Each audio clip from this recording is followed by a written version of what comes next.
C'est une coutume, depuis le XVe siècle, les pèlerins se réunissent en de grandes assemblées pour obtenir le pardon de leurs péchés. Depuis, ces cérémonies perdurent. Alors, rien de bien original que de célébrer le pardon traditionnel des 7 saints. Sauf que, à Vieux-Marché, cette date typique est associée à un événement mondialement connu dans certains milieux, les rencontres islamo-chrétiennes initiées en 1954 par l'orientaliste Louis Massignon.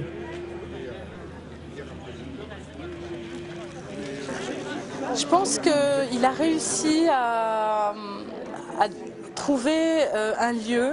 Je pense que c'est le seul lieu en France de rencontres islamo-chrétiennes qui ne soient pas simplement liées à des rencontres, ce que j'appelle les rencontres de proximité, les rencontres du quotidien, où on parle des difficultés du vivre ensemble, de la vie dans le quartier. Mais là, il y a vraiment un symbole religieux qui est commun aux chrétiens et aux musulmans, c'est cette croyance dans les 7 dormants d'Éphèse qu'on retrouve et dans la Guertz et dans la sourate des gens de la caverne.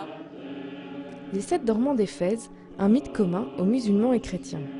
La légende raconte que sous le règne de l'empereur Dès, 7 chrétiens d'Éphèse se laissèrent enterrer vivants dans une caverne plutôt que de renier leur foi.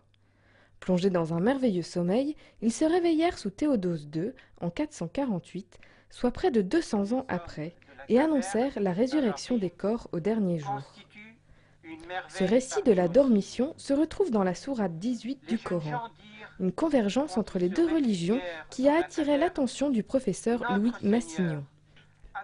Mais outre cet aspect religieux, le pardon des 7 saints associe des rencontres interculturelles. Rencontres organisées par l'association vieux-marchoise Les Sources de 7 dormants et dont le thème annuel n'était autre que la conversion.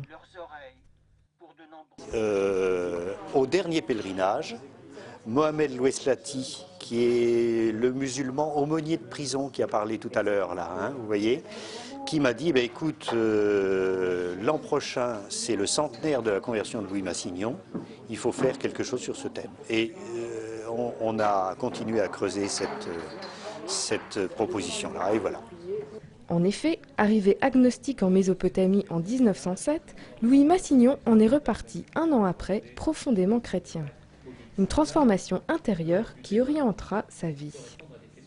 C'est donc pour marquer le centenaire de cette conversion que les rencontres organisées avaient ce thème, mais étendu aux réalités actuelles.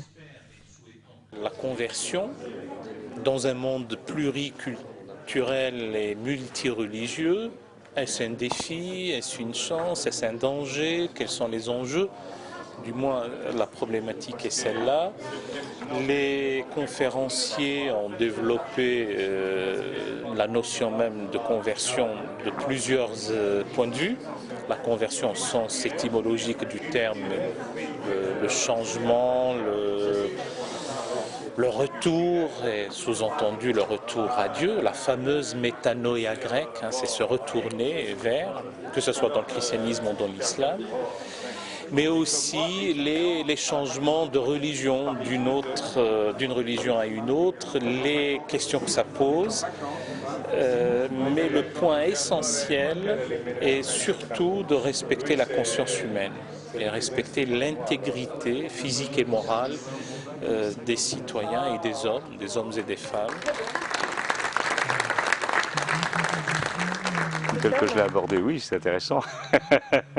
La conversion, la grande question est de convertir tout ce qui va mal pour que ça aille mieux et de faire repérer la conversion entre pulsion de mort, pulsion de vie, la conversion entre la conversion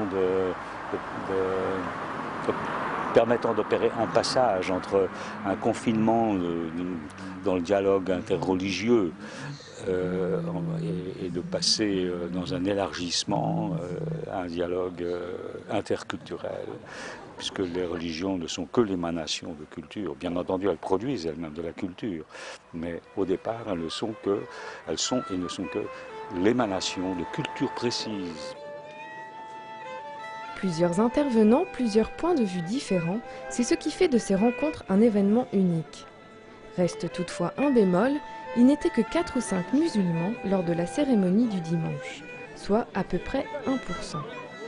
Un manque d'informations à destination de la communauté maghrébine et turque?